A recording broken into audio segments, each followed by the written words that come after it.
오늘 본문 말씀은 베드로전서입니다. 당연히 베드로가 썼습니다.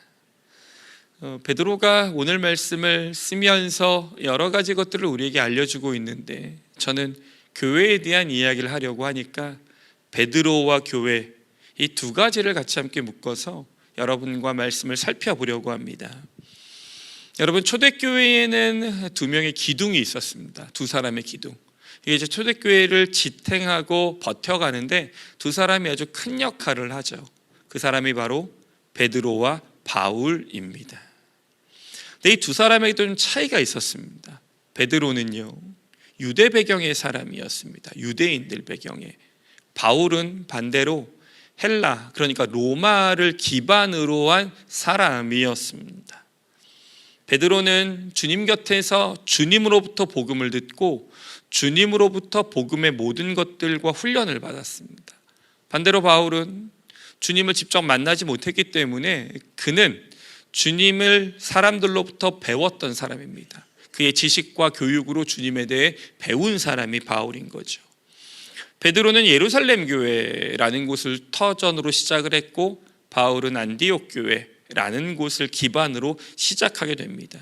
그러니까 두 사람이 양대 산맥이다 보니까 두 사람이 다 중요한데, 그렇게 그 두 사람의 차이 때문에 이 사람들이 경험하고 알려주고 있는 교회에 대한 설명이 조금씩 다름을 알게 됩니다.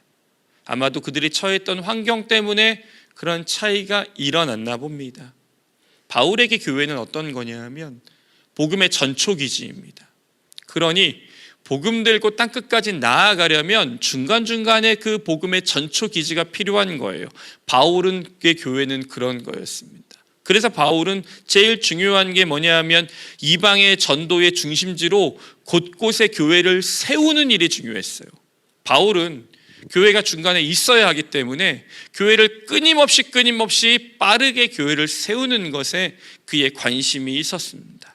또 그것이 이방 복음화에 정말 중요한 핵심 역할을 했던 것이고요. 그런데 베드로에게 교회는 조금 달랐습니다. 베드로에게요. 여러분, 베드로가 교회를 세우려고 하지 않았습니다. 베드로에게 주님이 교회를 부탁하셨어요.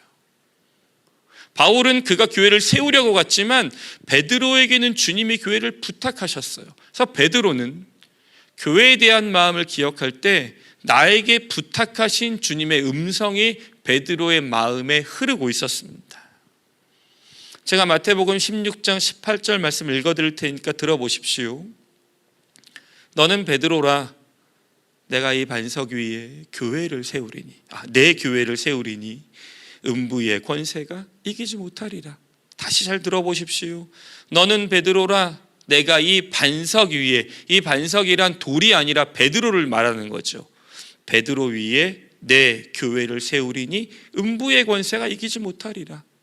여기서 바울과 베드로의 교회를 향한 마음의 차이가 일어나게 되는 것입니다. 왜냐하면 베드로에게 교회는 어떤 전략적 요충지로, 또는 목표를 향해 달려가기 위해, 또는 조직과 체계의 어떤 형성들을 하기 위해서 교회를 세우는 게 아니었어요. 베드로에게 교회는 주님이 나에게 부탁하신 교회, 그것도 주님이 이렇게 말씀하신다고요. 내 교회를 세우리니. 그러니까 베드로는 무언가를 이루어내는 교회가 아니라 주님의 교회를 세우기 위해 그 본질에 더 집중하는 사람이 베드로였습니다. 그래서 우리는 두 사람이 다 중요하니까 바울을 통해서는 교회의 체계와 목표와 방향을 배운다면 베드로를 통해서는 교회의 본질에 대해서 배우게 되는 것입니다. 오늘 우리 교회의 사명에 대해 이야기하며 저는 그 가운데 베드로에게 좀 집중해서 베드로를 통해 교회의 본질에 대한 이야기, 그걸 교회의 사명으로 여러분에게 두 가지로 말씀드리려고 합니다. 첫 번째는 이렇게 됩니다. 선한 사람들의 교회를 만들어야 합니다. 선한 사람들의 교회를 만들어야 합니다. 여러분 다 아시는 것처럼 기독교인의 신뢰도가 끊임없이 하락하고 있습니다. 조사가 두려워요. 조사를 할 때마다 또 어떤 결과가 있을까 걱정이 되는 거죠. 근데 여러분, 이 조사의 반전이 있다는 것도 혹시 아십니까? 그건 어떤 조사냐 하면 그리스도인의 신뢰도를 물어봤을 때는 하락했는데 예수님의 신뢰도를 물어봤어요. 예수님에 대한 신뢰도. 교회를 안 다니는 사람들도 예수님은 다 알고 있으니까. 놀랍게도 예수님에 대한 신뢰도는 전혀 떨어지지 않았어요. 오히려 더 95%의 신뢰도를 갖고 있어요. 여러분, 이 조사가 우리에게 무엇을 말하는 걸까요? 흔히들 기독교인의 신뢰도를 듣고 나서 어떤 착각을 하냐 하면 사람들이 예수님에 대해서 믿지 않는다고 생각하는 거예요. 예수님을 신뢰하지 않는다고. 정확히 말하면 예수님의 가르침이 틀려서 우리를 신뢰하지 않는 게 아니라 예수님의 가르침은 좋은데 우리가 예수님의 가르침대로 살지 못하기 때문에 우리를 신뢰하지 못하는 것이라는 걸 알게 되는 거예요. 여러분, 이건 엄청난 차이입니다. 우리는 사람들이 예수님을 미워해서 신뢰도가 낮은 줄 알았는데 그건 아니라 예수님의 가르침은 좋지만 가르침대로 살지 못하는 그리스도인들에 대한 신뢰도가 낮은 거였어요. 여러분, 유명인 중에 간디라는 분을 아실 겁니다. 이분으로부터 기독교에 대한 여러 평가가 나왔던 글귀가 있어요. 물론 이건 문헌적으로는 증명은 되지 않고요. 그가 그런 말을 했다라는 소문이 있죠. 하지만 그 이야기는 꽤 들을 만합니다. 들어보십시오. 나는 당신들의 그리스도는 좋아하지만 그리스도인들은 좋아하지 않습니다. 그리스도인들은 그리스도와 너무 닮지 않았습니다. 그리스도인들은 그리스도와 너무 닮지 않았습니다. 여러분, 오늘 우리가 함께 읽은 말씀에는 베드로가 본문에서 여러 번 반복해서 쓰는 단어가 있습니다. 그것은 선하다라는 말이에요. 선한 행실, 선한 양심, 선하다, 이런 단어를 반복하고 있어요. 이 선하다는 말은 착하다는 말은 아닙니다. 이걸 헬라어나 히브리어 원문으로 조금 더 확대해서 해석하면 이건 믿을만하다라는 말이에요. 믿을만하다 또는 신뢰할 만하다, 이런 단어가 되는 것입니다. 그러니까 오늘 베드로가 말하려고 했던 건 어떤 걸까요? 그리스도인들이 믿을만하고 신뢰할 만하다, 이걸 말하는 거예요. 15절 말씀에 보면 그래서 사람들이 와서 소망에 관한 이유를 우리에게 묻는다고 이야기합니다. 그러니까 오늘 말씀은 15절에 보면 사람들이 우리에게 와서 소망에 관한 이유를 물어본대요. 왜 물어볼까요? 예수님의 가르침과 초대교회 교인들이 살아가는 삶이 일치되려고 누구보다 노력했으니까 그걸 지켜본 사람들이 그리스도인이라면 믿을 만하다, 그리스도인이라면 신뢰할 만하다 라고 생각했던 거였어요. 그러니까 요즘으로 말하면 교회를 다닌다는 말이 곧 신뢰와 믿음의 증거였기 때문에 그랬습니다. 2026년 오늘 우리 한국교회가 이 땅에 갖고 있는 숙제가 뭘까요? 저는 그게 그리스도인들이, 선한 그리스도인들이 없어지고 있는 게 큰 숙제라고 생각해요. 선한 그리스도인들이 없어지고 있어요. 믿을 만한 그리스도인들이 없어지고 있는 게 여러분 우리에게 정말 큰 숙제입니다. 그래서 여러분, 교회를 다닌다고 말하면 벌써 우리를 색안경 끼고 보거나 우리를 멀리하려고 하거나 우리를 광신도처럼 오해하고 있는 시대가 되고 있는 거예요. 여러분, 한 30년 전만 해도요, 교회의 사명은, 이 땅에서 교회의 사명은 복음 전파였습니다. 왜요? 그리스도 예수를 모르는 사람이 여전히 많았거든요. 교회를 모르는 사람이 많았어요. 그래서 교회의 사명은 복음 전파였습니다. 복음을 들어본 적 없는 사람들에게 복음을 전하는 게 중요하니까요. 자, 솔직히 우리 말해봅시다. 2026년에서 예수를 모르는 사람이 이 땅에 있을 것 같으십니까? 물론 예수님의 가르침을 제대로 알고 있는 사람은 많이 없겠지만 예수에 대해 들어본 적 없는 사람이 있을 것 같으십니까? 2026년 우리나라 사회에 교회가 없어서 교회를 못 가는 사람이 있을 것 같으십니까? 근데 왜 많은 사람들이 교회를 향해서 어떤 시선을 갖고 있는 거죠? 미움받는 교회만 남아있어요. 미움받는 교회. 이 땅에 교회가 이렇게 많은데 이 땅에 예수를 들어보지 않은 사람은 거의 없습니다. 교회를 모르는 사람도 거의 없는데 왜 교회는 미움받고 있는 거죠? 그래서 여러분, 우리가 함께 세우려고 하는 교회의 사명은 우리가 이제 다른 교회와 경쟁해서 우리 교회에 더 많은 사람들이 모이길 원하는 게 아닙니다. 우리 교회에만 부응하고 우리 교회 잘 돼야 한다는 게 우리 교회의 사명이 아닙니다. 우리 교회의 사명의 첫 번째는 우리 교회를 통해서 선한 사람들이 다시 많이 일어나게 하는 것. 우리 교회를 통해서 그리스도인들이 이 땅에 믿을 만한 사람이 되게 하는 것. 여러분, 그게 우리 교회가 갖고 있는 첫 번째의 사명이 되는 것입니다.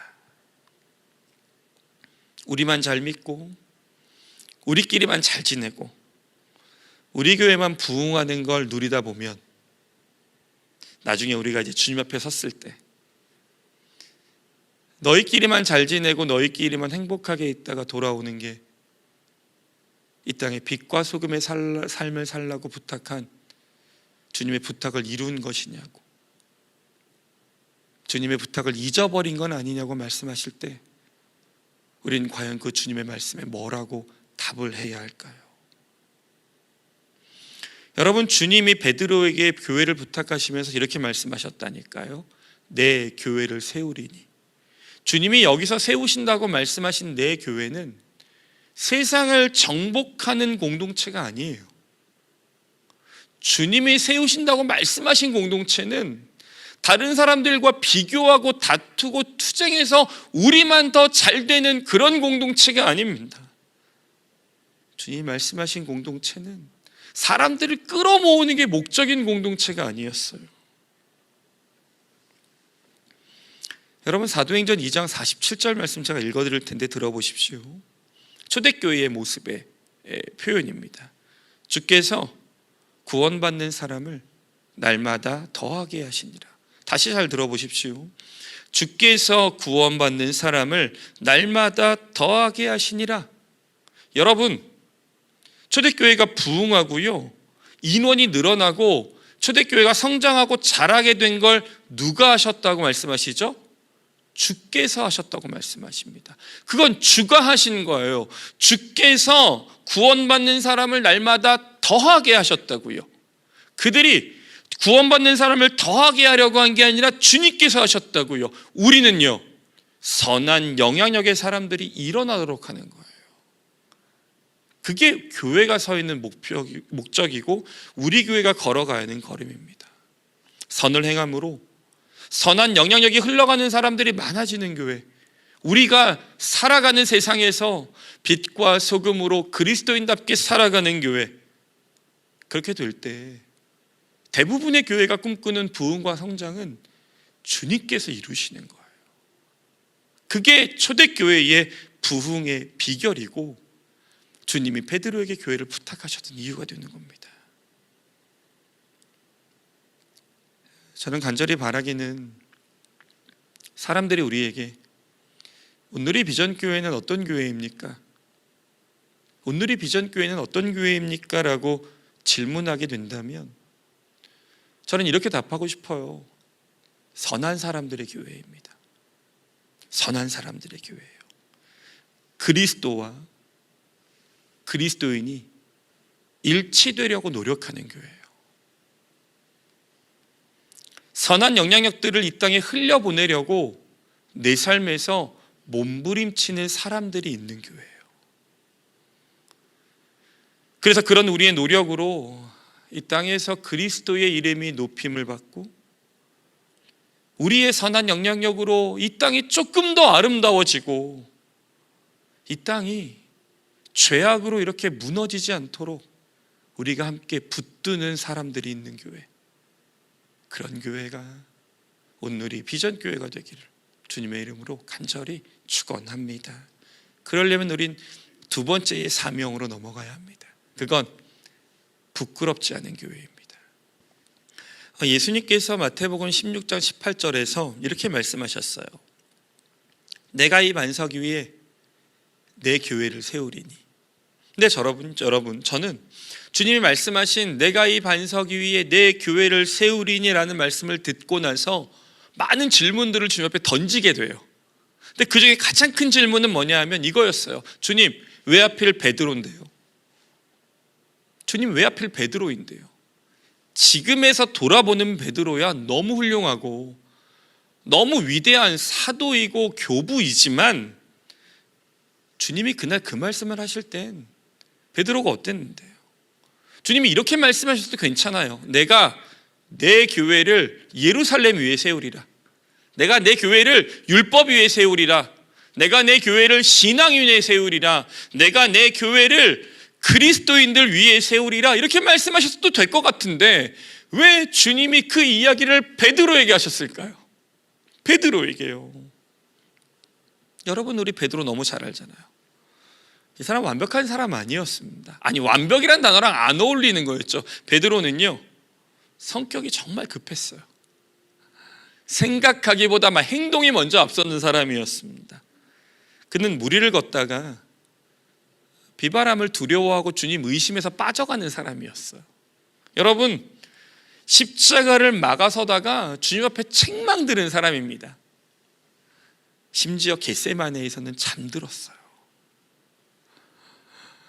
결정적으로는 예수님을 3번이나 부인한 사람이었습니다. 아니, 도대체 이 사람을 교회의 기초로 삼기에는 너무나 연약하고 실수가 많고 불안한 사람이 베드로입니다. 그런데 주님이 그 베드로 위에 교회를 세우셨대요. 베드로 위에 교회를 세우셨답니다. 왜 그러셨을까요? 그건 이 땅에 있는 모든 교회가 베드로와 같기 때문에 그래요. 당시에 베드로와 같기 때문입니다. 그건 베드로가 완벽할 수 없듯 이 땅에 완벽한 교회는 단 하나도 없습니다. 이 땅에 완벽한 교회는 단 하나도 없습니다. 흠이 없는 교회도 실수하지 않는 교회도 없습니다. 왜냐하면 교회는 여러분 죄인들의 공동체예요. 교회는 죄인들의 공동체라고요. 의인들이 모여있는 곳이 교회가 아니라 죄인인 우리가 모여서 그리스도의 보혈로 용서받고 구원을 얻는 공동체가 교회잖아요. 교회는 원래 근원적으로 죄인들의 공동체입니다. 의인들의 모임이 아니에요. 그러니 죄인들이 모여있는 공동체가 어떻겠습니까? 당연히 완벽하지 않고 흔들리고 흠이 있고 실수하게 되고 그렇죠. 근데 하나님이 그런 교회를 사용하시는 거예요. 하나님이 베드로를 세우시듯 그런 교회를 사용하시는 거예요. 여러분, 오늘 말씀의 16절 들어보십시오. 그들로 그리스도 안에 있는 너희의 선행을 욕하는 자들로 그 비방하는 일에 부끄러움을 당하게 하려 함이라. 이 말씀이 뭘까요? 교회를 비방하는 이들이 부끄러움을 당하게 한다는 거잖아요. 아니, 왜요? 교회가 연약하고 교회가 어려운데요. 지금은 교회가 비난을 받을 수도 있어요. 교회가 세상의 교회를 지적할 수도 있습니다. 교회의 연약함에 대해서 세상에 비웃을 수도 있어요. 그러나 말씀은 이렇게 말씀하셔요. 마침내 부끄러움을 당하게 되는 것은 교회가 아니라 교회를 비방하던 자들이다. 마침내 부끄러움을 당하게 되는 것은 교회가 아니라 교회를 비방하던 자들이다. 왜요? 베드로의 연약함이 교회를 사용하시고 세우시는 이유였고 그의 모습이 부끄럽지 않은 사도가 되었으니까요. 연약한 교회가 부끄럽지 않은 교회가 됩니다. 어떻게 될 수 있을까요? 정답이 베드로에게 있어요. 여러분, 베드로의 가장 큰 장점이 뭘까요? 베드로가 주님이 그 위에 교회를 세우실 수 있는 가장 큰 장점이요. 완벽한 사람이요? 당연히 아니죠. 어떤 것입니까? 돌아오는 것이었어요. 돌아오는 것. 여러분, 베드로는 넘어졌습니다. 돌아왔어요. 실패했습니다. 돌아왔습니다. 부인했지만 돌아왔습니다. 주님을 떠났지만 결국 다시 주님께로 돌아왔어요. 여러분, 갈릴리 바닷가에서 네가 나를 사랑하느냐라고 물으셨던 주님 앞에 누가 있었습니까? 돌아온 베드로가 있었어요. 주님은 그에게 내가 너를 사랑한다고 말씀하셨고, 베드로도 주님에게 사랑을 고백하며 돌아왔어요. 베드로가 반석이 되고 교회의 기초가 될 수 있었던 건 그가 실수하지 않아서가 아닙니다. 끝까지 주님께 돌아왔기 때문입니다. 그가 어떻게든 다시 주님께 돌아왔던 거예요. 여러분, 이게 교회의 정말 중요한 본질이에요. 이게 교회의 가장 중요한 본질입니다. 교회가 완벽해서 교회로 세워진 거 아닙니다. 교회가 흠이 없기 때문에 이 땅에 교회라는 이름 갖고 있는 거 아닙니다. 교회가 아무런 잘못이 없기 때문에 교회라는 이름 갖고 있는 것 아닙니다. 교회 실수할 수 있고 상처 줄 수 있고 때로는 길을 잃을 수도 있어요. 그러나 교회가 주님께로 돌아오는 것을 멈추지 않으면, 교회가 주님께로 돌아오는 걸 멈추지 않으면, 회개하는 걸 멈추지 않으면, 복음 앞으로 나아가는 것을 멈추지 않는 한 그 교회는 결코 부끄러운 교회가 안 되는 것입니다.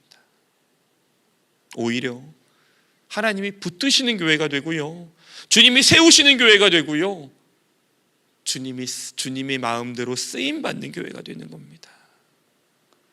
사랑하는 여러분, 우리 교회가 꿈꾸는 부끄럽지 않은 교회는 완벽한 교회를 말하는 게 아니에요. 끊임없이 주님께 돌아가는 교회를 꿈꾸자는 거예요. 끊임없이 주님께 돌아가는 교회예요. 그게 그날 베드로의 이야기이고, 그게 초대교회의 이야기이고, 오늘을 서 있는 우리의 이야기가 되는 것입니다. 말씀 좀 맺으며, 사랑하는 성도 여러분, 우리 교회가 함께 붙들기를 바라는 사명은 아주 거창하진 않아요. 혹시 여러분 어떤 사명 기대하셨습니까? 온 땅을 휘젓는, 전 세계를 향해 품는, 그건 교회로 서 있으면 마땅히 우리에게 허락하시는 은혜입니다.